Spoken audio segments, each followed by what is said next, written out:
শুরুতেই সংবাদ শিরোনাম। দেশের সম্মান বিকিয়ে কিছু করবে না সরকার, বললেন প্রধানমন্ত্রীর তথ্য উপদেষ্টা। কুড়িগ্রাম সীমান্তে পুশিন চেষ্টার শিকার ৯ জনকে এখনও ফেরত নেয়নি বিএসএফ। কুড়িগ্রামে বেড়েছে নদ নদীর পানি, বিলীন হচ্ছে ঘরবাড়ি, আতঙ্কে হাজারো মানুষ।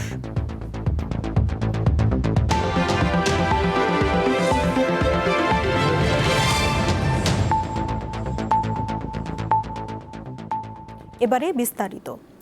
প্রধানমন্ত্রীর তথ্য উপদেষ্টা জাহিদুর রহমান বলেছেন, সরকারের প্রতিনিধি হিসেবে তিনি ভারতে গিয়েছিলেন। দিল্লির ঘটনায় তার মনে হয়েছে প্রতিবাদ করা দরকার। সকালে সচিবালয়ে সমসাময়িক বিষয় নিয়ে সাংবাদিকদের সঙ্গে আলাপকালে এ কথা বলেন তিনি। দেশের আত্মমর্যাদা বিকিয়ে সরকার কিছু করবে না উল্লেখ করে তথ্য উপদেষ্টা বলেন, দেশের নীতি অনুসরণ করেই সবার সাথে কাজ করবে সরকার। রোববার দিল্লি প্রবেশে জাহিদুর রহমানকে বাধা দেয় বিমানবন্দরের ইমিগ্রেশন। পরে ঢোকার অনুমতি দেয়া হলেও তিনি দেশে ফিরে আসেন। এ বিষয়ে আজ সাংবাদিকদের বিস্তারিত জানান তিনি। আমরা খুবই বিকেন্দ্রীকরণের কথা বলি এবং আমরা স্বাস্থ্য ব্যবস্থার বিকেন্দ্রীকরণকে নিয়ে খুব সিরিয়াসলি ভাবছি। গতদিন আপনাদের কোনোভাবেই আমরা চাই না কোনো দেশের সাথে খুব খারাপ কোনো পরিস্থিতি হোক, কোনো শত্রুতা তো দূরেই থাকুক, কিন্তু একটা গুরুত্বপূর্ণ শর্ত আছে, আমাদের স্লোগানের মধ্যে আছে সবার আগে বাংলাদেশ। আমরা বাংলাদেশকে রাখবো, তার মাধ্যমে প্রত্যেকটা দেশের সাথে আমাদের পারস্পরিক স্বার্থ সংশ্লিষ্ট বিষয়ে এনগেজমেন্ট হবে এবং সেটা কোনোভাবেই রাষ্ট্রের আত্মসম্মান আত্মমর্যাদা বিকিয়ে দিয়ে বা আমার ক্ষতি করে কাউকে কোনো সুবিধা দেয়া, এই নীতিতে এই সরকার কোনো দেশের সাথে, আমি আবারও বলছি শুধু ইন্ডিয়া না, কোনো দেশের সাথে এই সরকার যাবে না। আগামীকাল মৌলভীবাজারে যাচ্ছেন প্রধানমন্ত্রী তারেক রহমান। চলছে শেষ মুহূর্তের প্রস্তুতি। মৌলভীবাজার সরকারি উচ্চ বিদ্যালয় মাঠে জনসভায় অংশ নেবেন তারেক রহমান। দুপুরে সভাস্থল পরিদর্শন করেন সমাজ কল্যাণ মন্ত্রী এজেড.এম জাহিদ হোসেন। এ সময় স্থানীয় সংসদ সদস্য, জেলা প্রশাসক, পুলিশ সুপার সহ প্রশাসনের ঊর্ধ্বতন কর্মকর্তা এবং দলের নেতারা উপস্থিত ছিলেন।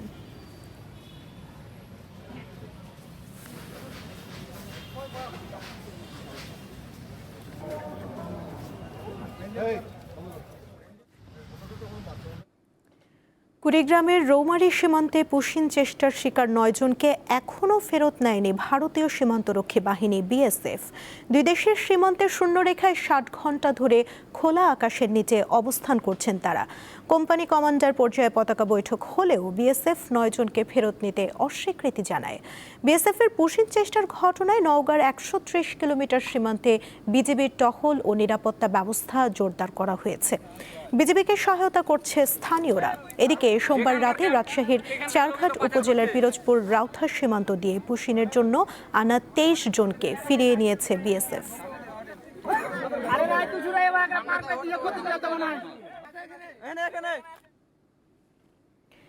শিশু রামিসা ধর্ষণ ও হত্যার দায়ে মৃত্যুদণ্ডপ্রাপ্ত আসামি সোহেল রানা ও তার স্ত্রী স্বপ্না আক্তারের মৃত্যুদণ্ড অনুমোদন এবং আসামিদের জেল আপিল শুনানির জন্য পেপার বুক প্রস্তুত করা হয়েছে।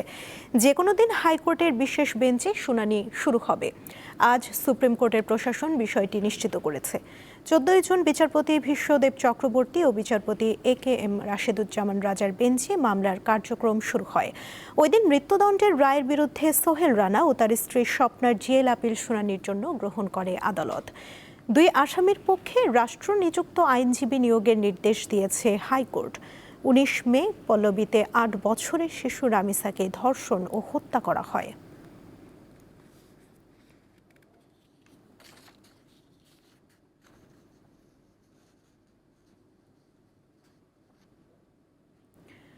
বকেয়া বেতন ভাতার দাবিতে রাজধানীর তেজগাঁওয়ে আজ সড়ক অবরোধ ও বিক্ষোভ করেছেন নাসা গ্রুপের কর্মীরা।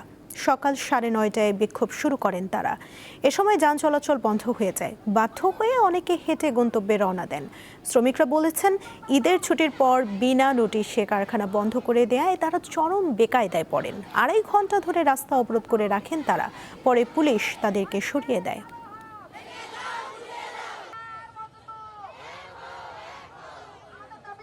আজকে আজকে 2 মাস হয়ে গেছে আমরা রুম ভাড়া দিতে পারি নাই, বাচ্চাকে স্কুলের বেতন টেতন, এটা কি মামুর বাড়ির আবদার? হেবাটার কোটি কোটি টাকা সম্পদ আছে মালিকের। 2-3 বার আমাকে বলছে তোমাকে সমর্থন দিব, সমর্থন দেয় না, দিয়ে বুঝায় দিয়ে জায়গা আজকে ডেট দিছে, আজকে ডেট দিয়ে আসে না, এখন আমরা নিচে নামছি, এখন আবার সবাই আয়ে বসছে। সকাল থেকে ট্রাফিক ডিভিশন তাদের মতো করে কাজ করে যাচ্ছে, আমরা ক্রাইম ডিভিশন আমাদের মতো করে কাজ করে যাচ্ছি। তো তাদের কিছু প্রতিনিধি রয়েছে, তারা আমাদের সঙ্গে যোগাযোগ করেছেন। তো তাদের সঙ্গে আলোচনা তারা কিছুটা সময় নিয়েছেন আমাদের কাছ থেকে। তো এই সময় নিয়েছেন যে তারা তাদের শ্রমিকদের বুঝিয়ে রাস্তা ক্লিয়ার করার চেষ্টা করবেন। ভোলার শিবপুর ও মেদুয়া ইউনিয়নে মেঘনা নদীর ভাঙন রোধে টেকসই বাঁধ নির্মাণের দাবিতে বিক্ষোভ মিছিল ও পানি উন্নয়ন বোর্ড ঘেরাও কর্মসূচি পালন করেছেন স্থানীয় বাসিন্দারা। সকাল 10টায় শহরের যোগেরঘোল এলাকায় পানি উন্নয়ন বোর্ড কার্যালয়ের সামনে কর্মসূচিতে অংশ নেন 2 ইউনিয়নের কয়েক হাজার মানুষ। বিক্ষোভকারীদের অভিযোগ, বর্তমানে মেঘনা নদীর ভাঙনে অসংখ্য বাড়িঘর সহ কৃষি জমি, শিক্ষা প্রতিষ্ঠান, বিভিন্ন স্থাপনা ও সড়ক হুমকির মুখে রয়েছে। তাই স্থায়ী সমাধানের জন্য দ্রুত টেকসই বাঁধ নির্মাণের দাবি জানান তারা। এ সময় সড়ক অবরোধ করলে প্রায় 1 ঘন্টা যান চলাচল ব্যাহত হয়।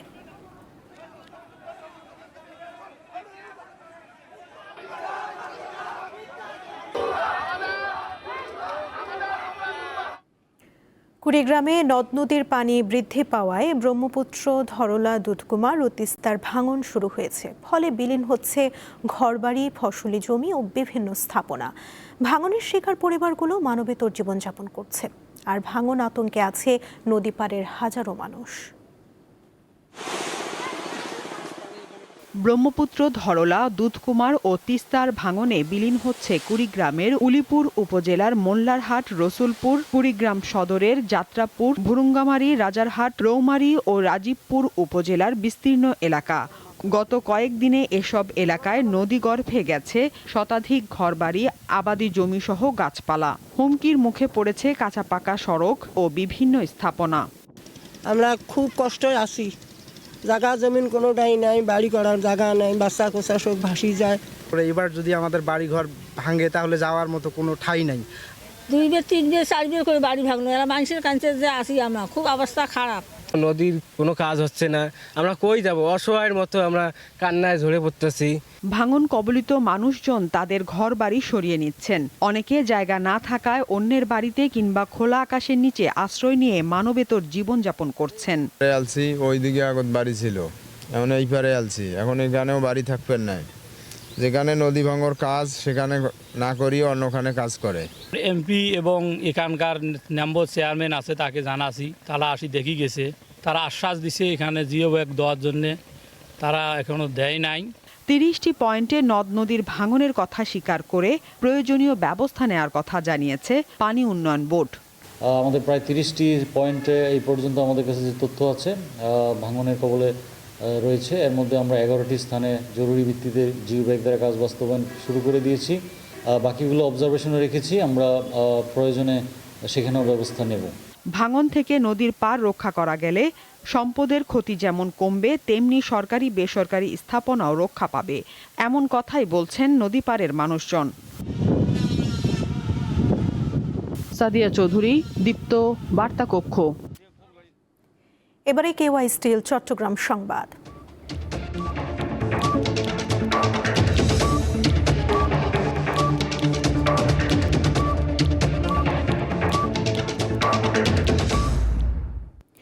চট্টগ্রামের বহুল আলোচিত বাকলিয়ার শিশু ধর্ষণ মামলার বিচার কার্যক্রম শেষ হয়েছে দ্রুততম সময়ের মধ্যে। মামলার যুক্তিতর্ক শেষে আগামীকাল রায় ঘোষণার দিন নির্ধারণ করেছে আদালত। মঙ্গলবার সকালে চট্টগ্রাম মহানগর শিশু নির্যাতন দমন ট্রাইব্যুনালের বিচারক হাফসা ঝুমার আদালতে উভয় পক্ষের যুক্তিতর্ক উপস্থাপন শেষ হয়। এর আগে গত বুধবার থেকে শুরু হওয়া সাক্ষ্য গ্রহণ পর্বে মাত্র 3 কার্যদিবসের মধ্যে 18 জন সাক্ষীর জবানবন্দি ও জেরা সম্পন্ন করা হয়। গত 21শে মে চট্টগ্রামের বাকলিয়ায় 4 বছর বয়সী এক শিশুকে ধর্ষণের অভিযোগ ওঠে। এরপর পুলিশ মনিরকে আটক করে। ভুক্তভোগী শিশুর বাবা বাদী হয়ে ঘটনার দিন গভীর রাতে মনিরকে একমাত্র আসামি করে মামলা করেন। মনির 22শে মে আদালতে স্বীকারোক্তিমূলক জবানবন্দি দেয়।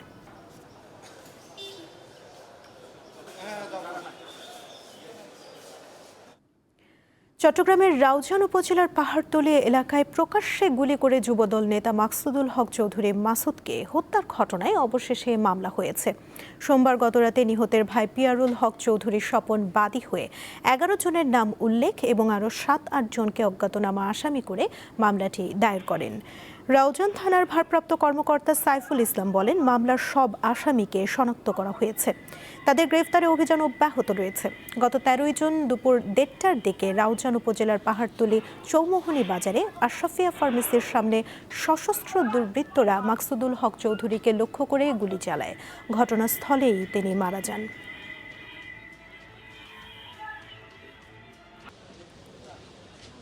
দেশের চরাঞ্চলগুলোতে উন্নত জাতের মহিষ চাষ বাড়াতে সরকার কাজ করে যাচ্ছে বলে জানিয়েছেন মৎস্য ও প্রাণী সম্পদ মন্ত্রী আমিনুর রশিদ।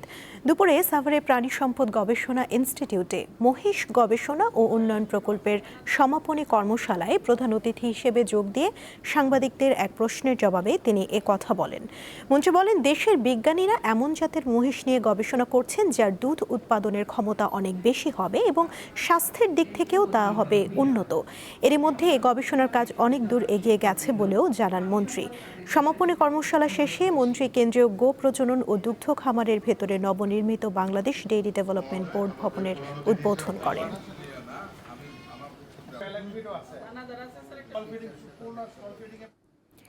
দেশের প্রাচীন রেল জংশনের একটি উত্তরবঙ্গের চাঁপাইনবাবগঞ্জের আমনুরা জংশন। তবে 96 বছরের পুরনো এই স্টেশনটিতে উন্নয়নের ছোঁয়া লাগেনি।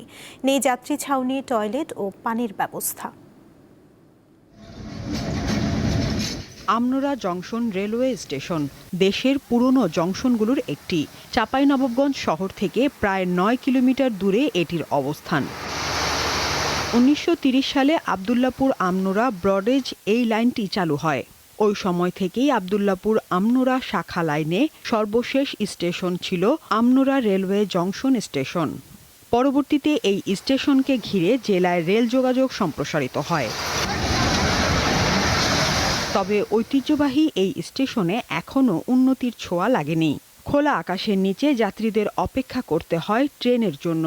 নেই খাবার পানি, এমনকি টয়লেটের ব্যবস্থাও। ব্রিটিশ আমল থেকে স্টেশনটা আছে, এসে এখানে অনেকে ভোগান্তিতে পড়া যায় যাত্রী ছাউনি না থাকার কারণে। যেটা ছিল সেটা অবশ্য এখন পরিত্যক্ত অবস্থা পড়ে আছে। রেলের আওতায় 300 বিঘা জমি আছে। এইখানে বিগত দিনে 10টা ট্রেন আসতো, লোকাল ট্রেন। বর্তমানে 10 টাকা নিয়ে একটা ট্রেন আসে না। এখানে তো কোনো ছাউনি নাই, কোনো থাকার জায়গা নাই, সব পানি পড়ে, মানুষ খালি কষ্ট পায়। টয়লেটের প্রয়োজন হলে ভালো একটা টয়লেটের ব্যবস্থা নাই। এই স্টেশন থেকে ত্রিমুখী রেলপথের একটি রাজশাহী, একটি চাঁপাইনবাবগঞ্জ শহর এবং আরেকটি গেছে রহনপুর হয়ে ভারতের সিঙ্গাবাদ রেল বন্দরে। এই স্টেশন দিয়ে দিনে আপ ডাউন মিলিয়ে 8টি ট্রেন চলে। এই লাইনে ঢাকাগামী আন্তনগর ট্রেনের দাবি যাত্রীদের। মোস্তাপুর, আমনুরা, নাচল এই সকল জায়গা থেকে রাজশাহী যেয়ে সেই ট্রেনগুলো ধরা লাগে। অনেক সময় টিকিট কাটা থাকে, আমরা সময় মতো গিয়ে দেখা যাচ্ছে সেই ট্রেন ধরতে পারি না, আমাদের সেই টিকিটটা সম্পূর্ণ নষ্ট হয়। এই আন্তনগর ট্রেনের খুব প্রয়োজন, যেখান থেকে আমরা লং দূরত্বে বা দীর্ঘ পথ যেতে পারি। রেলের দিক থেকে ঊর্ধ্বতন কর্মকর্তাকে বারবার জানানো আছে এবং তারা ইতিপূর্বে বেশ কয়েকবার এটার মাপযোগ নিয়ে গেছে, প্রক্রিয়াধীন অবস্থায় আছে। ঐতিহ্যবাহী আমনুরা জংশন স্টেশনে দ্রুত যাত্রী ছাউনি সহ অন্যান্য সুবিধা নিশ্চিত করার দাবি স্থানীয়দের।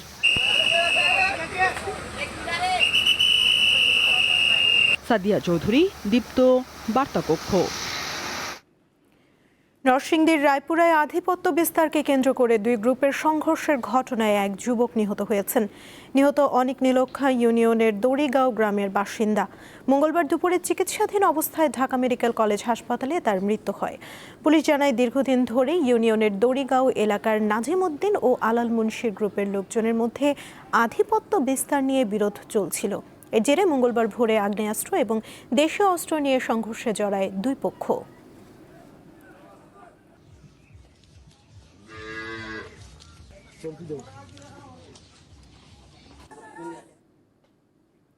বেসরকারি চাকরি ছেড়ে বাড়ির আঙিনায় রঙিন মাছের খামার গড়ে তুলেছেন দিনাজপুরের এক যুবক।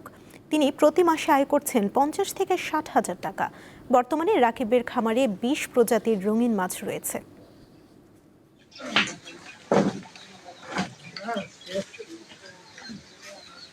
সিমেন্ট, মাটি, পলিথিন ও বাঁশ দিয়ে বানানো চৌবাচ্চা। এসব চৌবাচ্চায় স্বচ্ছ পানিতে চাষ হচ্ছে রঙিন মাছ। বিশেষ কৌশলে মাছের অক্সিজেন সরবরাহ করা হয়।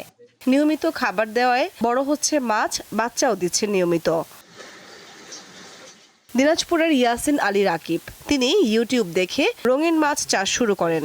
মাত্র ৩০০ টাকায় 4টি গাপ্পি মাছ আর 50 টাকার খাবার দিয়ে শুরু করলেও এখন তার রয়েছে 45টি চৌবাচ্চা।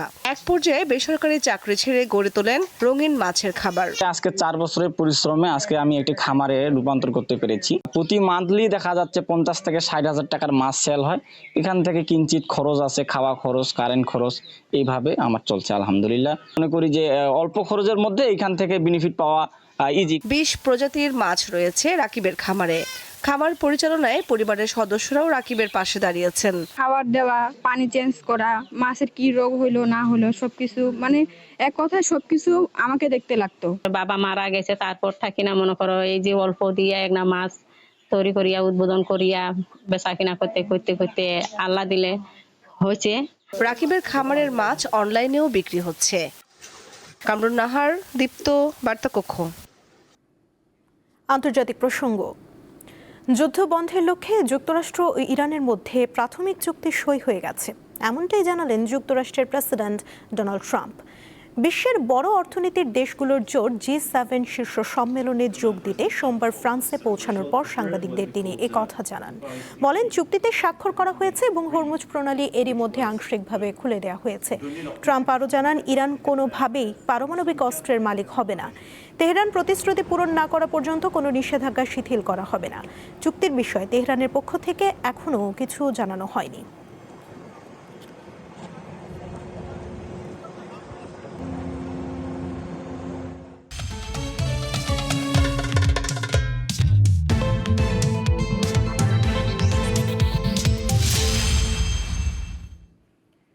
বিশ্বকাপে কাল সকাল 7টায় মাঠে নামছে বর্তমান চ্যাম্পিয়ন আর্জেন্টিনা। তাদের প্রতিপক্ষ আলজেরিয়া। ম্যাচকে সামনে রেখে রংপুরে হয়েছে শোভাযাত্রা। বিস্তারিত জানাচ্ছেন সহকর্মী ফেরদৌস জয়। আগামীকাল মাঠে নামছে আর্জেন্টিনা এবং তার বিপক্ষ দল আলজেরিয়া।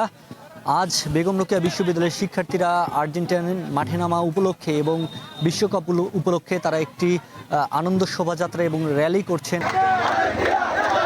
বিশ্বকাপ 4 বছর পর পর হয়, আমরা ডিফেন্ডিং চ্যাম্পিয়ন, আর এটা সম্ভবত মেসির শেষ বিশ্বকাপ। এই জন্যই আমরা আসলে এই বিশ্বকাপটাকে একদম আমাদের জন্য চিরস্মরণীয় করে রাখতে চাই।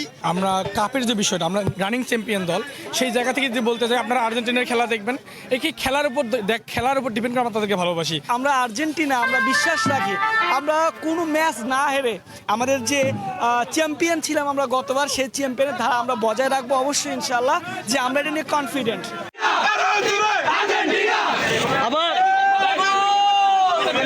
তো সব মিলিয়ে রংপুরের বেগম রোকেয়া বিশ্ববিদ্যালয়ে আর্জেন্টাইন সমর্থকদের যে উচ্ছ্বাস এবং আনন্দ র্যালি, এই ছিল আমার কাছে সবশেষ তথ্য। দীপ্ত সংবাদ শেষ করার আগে শিরোনামগুলো জানিয়ে দিচ্ছি আরও একবার। দেশের সম্মান বিকিয়ে কিছু করবে না সরকার, বললেন প্রধানমন্ত্রীর তথ্য উপদেষ্টা। কুড়িগ্রাম সীমান্তে পুশিন চেষ্টার শিকার 9 জনকে এখনো ফেরত নেয়নি বিএসএফ। কুড়িগ্রামে বেড়েছে নদ নদীর পানি, বিলীন হচ্ছে ঘরবাড়ি, আতঙ্কে হাজারো মানুষ।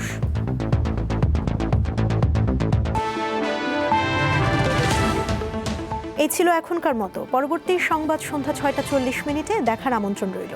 এছাড়া আরও তথ্য পেতে যুক্ত থাকুন দীপ্ত ডিজিটাল প্ল্যাটফর্মের সাথে। ধন্যবাদ সবাইকে।